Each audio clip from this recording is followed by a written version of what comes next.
प्रिय विद्यार्थियों, मैं Sonkiya madam, Hindi teacher, Christ Church convent school Gadiwada digital class में आपका स्वागत है।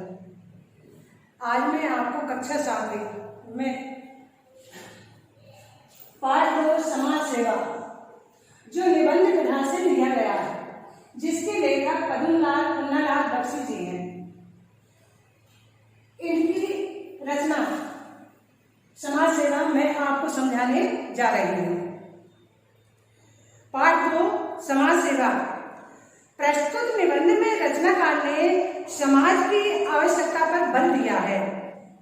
वह मनुष्य का बौद्धिक आवश्यकता का उल्लेख इस चैप्टर में कर रहे हैं। वे बता रहे हैं कि मनुष्य एक सामाजिक प्राणी है।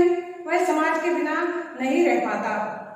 समाज में अनेक आवश्यकताएं होती हैं, मनुष्य उनको पूरा करता रहता है, पर सभी प्राणी अपनी आवश्यकताओं को एक साथ पूरा नहीं कर पाते और कुछ ऐसे प्राणी भी समाज में रहते हैं जो अपना विकास नहीं कर पाते। उनमें से कुछ प्राणी यानी कुछ मनुष्य अंगहीन है, कुछ बुद्धि से कम होते हैं, कुछ चल नहीं पाते, कुछ निर्धनता के कारण आगे बढ़ नहीं पाते। तो इनकी सेवा किस प्रकार से की जाए, यह सब इस पाठ में बताया गया है। लेखक ने अपने उच्च विचारों को इसमें अपनाया है, अर्थात उन्होंने उच्च शैली को इस पाठ में रखा है। मनुष्य एक भावुक प्राणी भी है। अपने विकास के साथ साथ जब वह दूसरों का विकास भी देखता है तो कुछ मनुष्यों में ईर्षा, असमानता, भेदभाव आदि जन्म ले लेते हैं। इन सभी को कैसे दूर किया जाए, वह सब लेखक ने इसमें बताया है। मनुष्य एक ऐसा प्राणी है जो समुदाय बनाकर रहता है और सभी के विषय में सोचता है। वैसे समुदाय बनाकर तो सभी प्राणी रहते हैं, पर सभी में इतनी सोचने की शक्ति नहीं रहती, विकास की शक्ति नहीं रहती, क्योंकि मनुष्य ही एक ऐसा है जो अपना विकास स्वयं करता है और दूसरों के विकास के विषय में भी सोचता है। वह अपना विकास करता है, अपने परिवार का विकास करता है, अपने समाज का विकास करता है और वह अपने देश का भी विकास करता है। वह स्वयं की रक्षा करता है, समाज की रक्षा करता है, वह देश की रक्षा करता है। वह स्वयं की सेवा करता है, परिवार की करता है और समाज की सेवा करता है। ये इसमें बताया है और उससे उसे लाभ भी होता है और देश को भी लाभ होता है। ये अपने पाठ का सारांश था। मनुष्य में बुद्धि होती है, पर वह 2 प्रकार की बुद्धि होती है। एक स्वार्थ बुद्धि होती है, एक परार्थ बुद्धि होती है। स्वार्थ बुद्धि के कारण वह स्वयं के विषय में सोचता है और परार्थ बुद्धि में वह परोपकार की भावना रखता है। अब मैं आपको सही जोड़ी बताती हूँ। अभी मैंने आपको पाठ का सारांश पूरा बता दिया। सही जोड़ी जीवन का आएगा मृत्यु, इसमें विलोम शब्द की जोड़ी आई है। समता विषमता, उन्नति अवनति, सुपथ कुपथ। प्रश्न 3 रिक्त स्थान भरिए। जिसने संपत्ति संचित कर ली वह आदर का पात्र हो जाता है। समाज और व्यक्ति का पारस्परिक लचीला संबंध है। समाज सेवा अधिकांश लोगों को सुख पहुंचाने के लिए की जाती है। हमारे शास्त्रों में कहा गया है कि पर सेवा से बढ़कर कोई सेवा नहीं है। अति लघु उत्तरीय प्रश्न, जिसका एक शब्द या एक वाक्य में उत्तर देना है। अति लघु उत्तरीय प्रश्न, जिनका 3 से 5 वाक्यों में उत्तर देना है। समाज सेवा पाठ में सेवा के कितने प्रकारों की चर्चा की गई है? समाज सेवा पाठ में समाज के अनेक प्रकारों की चर्चा की गई है। जैसे समाज में अनेक प्रकार के लोग रहते हैं, समाज में दीन दुखी भी रहते हैं, अंगहीन भी रहते हैं, असहाय भी रहते हैं, अनाथ भी रहते हैं, कुपथगामी लोग भी रहते हैं। इन सबकी सेवा करना ही समाज की सेवा है। ये अनेक प्रकार की सेवाएं कहलाती हैं। पाठ में बुद्धि के कौन कौन से 2 प्रकार बताए गए हैं? पाठ में बुद्धि के 2 प्रकार बताए गए हैं। पहली बुद्धि है स्वार्थ बुद्धि और दूसरी बुद्धि है परार्थ बुद्धि। स्वार्थ बुद्धि अपने हित के लिए ही की जाती है और परार्थ बुद्धि परोपकार की भावना से की जाती है। प्रश्न तीसरा, सेवा का क्या अर्थ है? सेवा का अर्थ है दूसरों का दुख दूर करना, दूसरों के लिए सुख पहुंचाना ही सेवा का सच्चा अर्थ है। उनका दुख दूर कैसे किया जाए? समाज सुधारक किन गुणों के कारण विजयी होता है?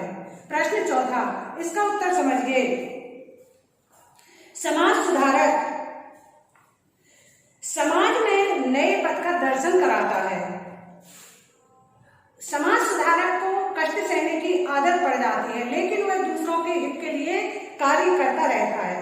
अनेक प्रकार के कष्ट सह करके समाज सेवा करता रहता है और समाज सेवा करते करते एक समय ऐसा आ जाता है कि उसे चारों तरफ से प्रशंसा, उसके विषय में प्रशंसा सुनाई देती है।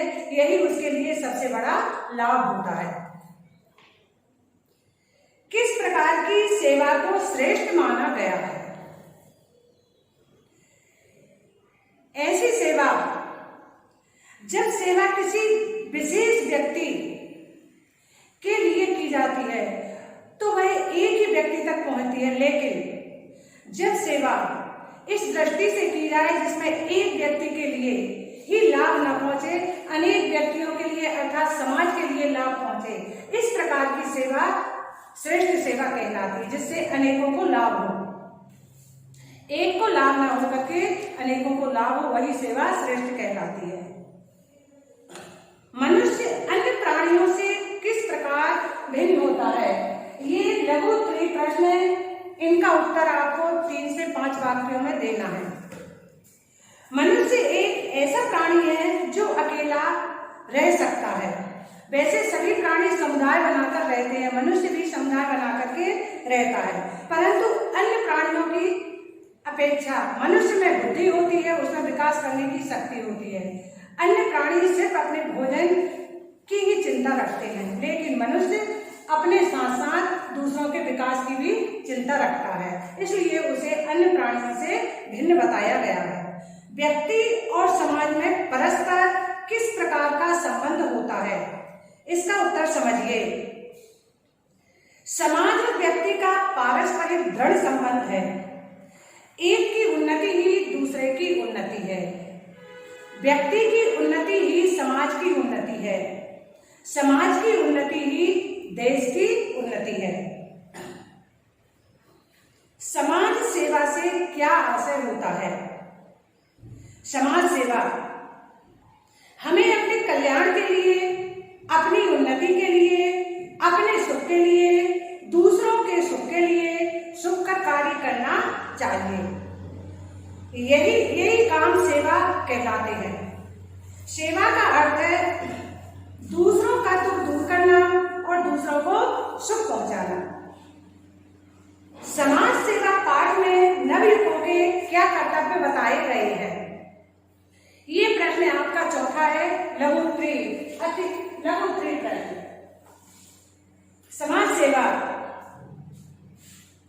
ये सभी समाज सेवाएं हैं जो दूसरों की से अंगहीन, कुपथगामी, निर्बल, निर्धन, इन लोगों की सेवा करना है, ये सेवाएं कहलाती हैं।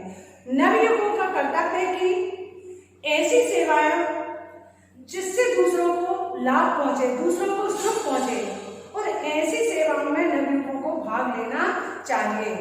ये उनका कर्तव्य होता है, जिससे समाज की उन्नति होगी, साथ ही साथ अन्य लोगों में उच्च गुणों का विकास भी होगा। इसलिए हमारे शास्त्रों में कहा गया है, पर सेवा से बढ़कर कोई सेवा नहीं है। समाज में समता का अभाव होने पर क्या होता है? है। ये आपका आखिरी प्रश्न है। समाज में समता का अभाव, वहां समाज में दृढ़ता नहीं है, क्योंकि किसी प्रकार की असमानता होने पर भेदभाव दिखाई देने लगता है, ईर्ष्या द्वेष दिखाई देने लगता है। भले ही समाज में समता होती है, लेकिन निर्धनता के कारण, निर्बलता के कारण ये गुण दिखाई देने लगते हैं। एकता का नाश होने पर समाज की अवनति भी होने लगती है। एक प्रश्न और रहा है आपका आखिरी, उसमें आपको नए शब्द बनाना है। जैसे उसमें दिया है ग्रस्त जोड़कर शब्द बनाइए, तो हम बना सकते हैं जैसे शोक धन ग्रस्त बराबर शोकग्रस्त, क्षति धन ग्रस्त बराबर क्षतिग्रस्त, दुख धन ग्रस्त बराबर दुखग्रस्त, चिंताग्रस्त, शापग्रस्त, भयग्रस्त। इस तरह से मैंने आपको पूरा पाठ करवा दिया है। समाज सेवा अपना पूरा हो गया है, आपको कर लेना है। और यदि आपको कोई कठिनाई आती है, आप फिर से वीडियो कॉल करके समझ सकते हैं। धन्यवाद।